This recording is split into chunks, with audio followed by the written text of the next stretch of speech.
It's funny. I saw another guy's interview, not this guy we talk about, but somebody else affiliated with the crew. And I'm listening. I'm like, wow, that's actually a reference to what I was talking about in Pandas, and it actually solidifies everything that I said. And I was just like, I think it was, I think it was Tony, and I believe he was probably on either Vlad or the Art of Dialogue, one of those two.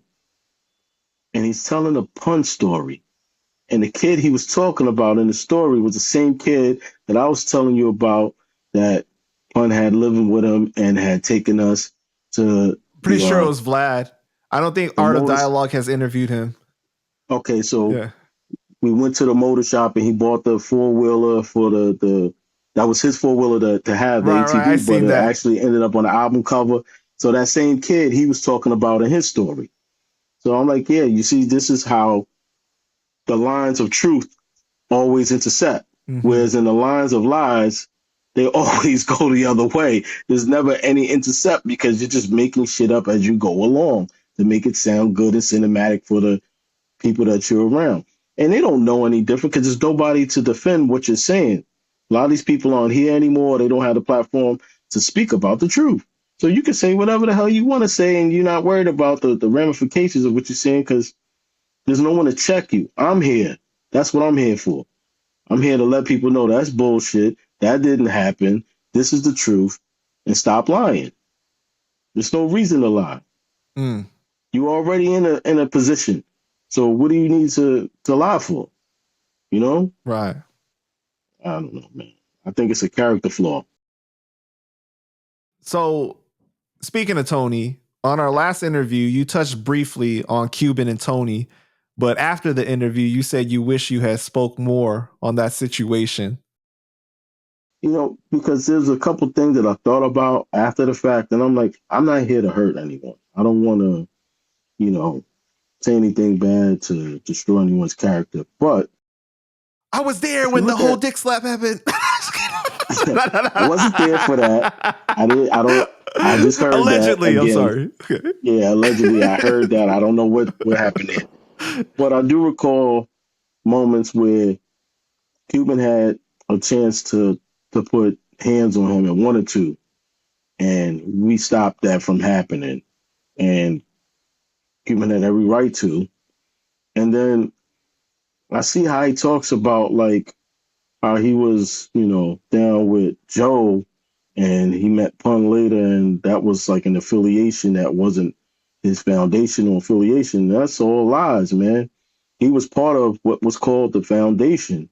And when Pun passed, you know, his career stopped. You know, he was hanging with me almost every day. And it was the time that he called me and was just like, yo, Smooth, I can't come through because, you know, I don't want him to rough me up. I don't want no problems, you know. And hearing, like, the things that he's saying now, it bothers me because it's like 70 or 80% of Cuba's album that was supposed to come out, he was on. What have you seen this man do for him musically in all these years? Why hasn't he come out with any music? Why isn't he on any of these songs? Where are the songs that he supposedly now is put in position from this person to become a success? Why has he done that for him? It's been over 20 years now. And the successful songs... Wait. Okay. You're going too fast. Okay. So first of all, what do you mean there were situations where you had to stop Cuban from beating him up? And Cuban wanted to put hands on him. Cuban was upset. I know, but you can't go into specific detail about like what happened though.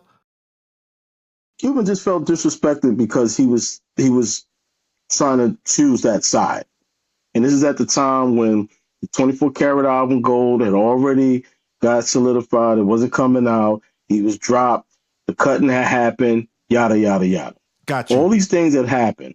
While those things transpired, after they happened, Tony was hanging out with us during the course of all of that, right? Then when it happened, Cube started coming around. Cube started recording at Pirate Recordings with us.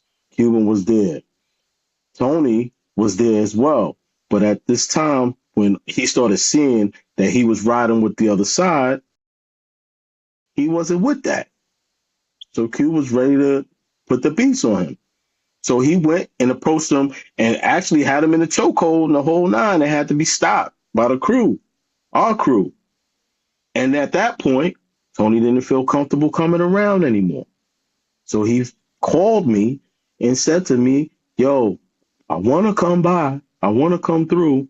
But, I'm scared that he's going to put hands on me and I don't want no problems.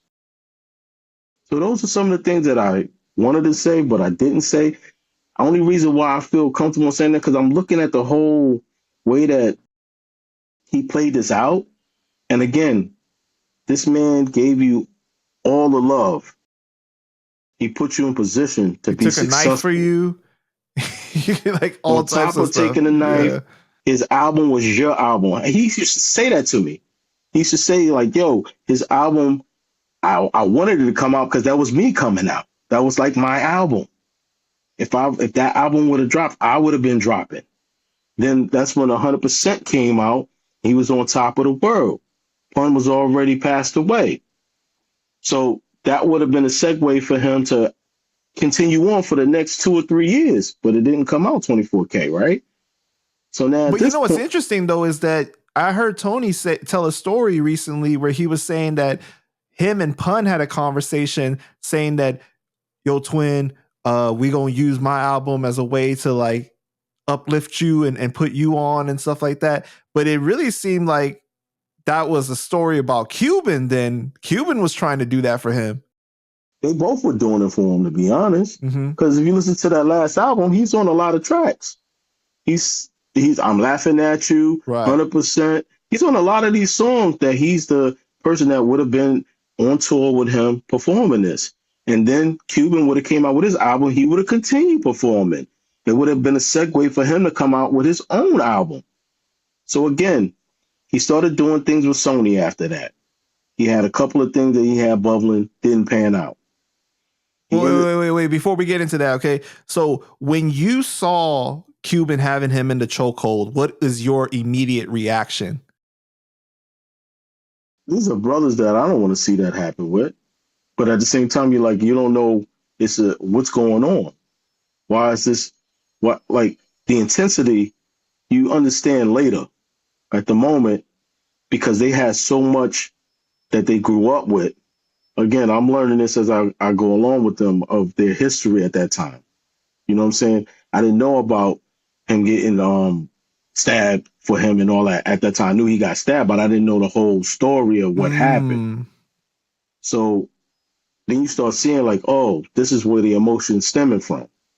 It's from all of this. And then he felt like, I rode for you, I held you down, and you're going to go ride with these guys that are against me. And at that time, anybody that was riding with them was enemy. Right. Because of what happened to him. So, again, I was hanging out with Tony before Cuban was, like, dropped from Atlantic and all that. So when all that was happening, he would actually make little idle jokes like, oh, Cube's not coming to record with you. This is not on the level he's on right now. Oh, okay. He's not. Okay. I ended up going to Cube's studio and working with him at that time. Now, he gets dropped. He's back with the Finn because he's trying to, reorganize and get himself situated because of everything that happened. And now they have their falling out. That falling out happens. Now, Tony stops coming around because he's worried and scared about what could happen from Cube's emotions and anger, knowing that he's that type of person that's just going wild out. Now, when he said that this is not the level, was he talking down on you or he's talking down on Cuban? Oh, yeah. He was talking down on me. Wow. Yeah, he was talking down on me because that's the way he probably felt that, Cuban is on a major label right now. And he's recording in his a different type of setting that's already solidified. Whereas, and I was building my situation and building my studio with people that were, making my name ring bells in the industry from my own credentials and my own integrity. So then when Cube came over, again, that was an opportunity that was beautiful and great for me. I was thankful because it was a great learning process and it was something that put me on another level as well. But at the same token, he had to stop coming around because of the animosity that was there between the two of them. So you heard the fear in his voice on the phone? Oh man, yeah. It was me and him 1-on-1. Yeah. But he wasn't like crying or anything, right? Like he was just like Nah, he just was really like, yo, man, damn.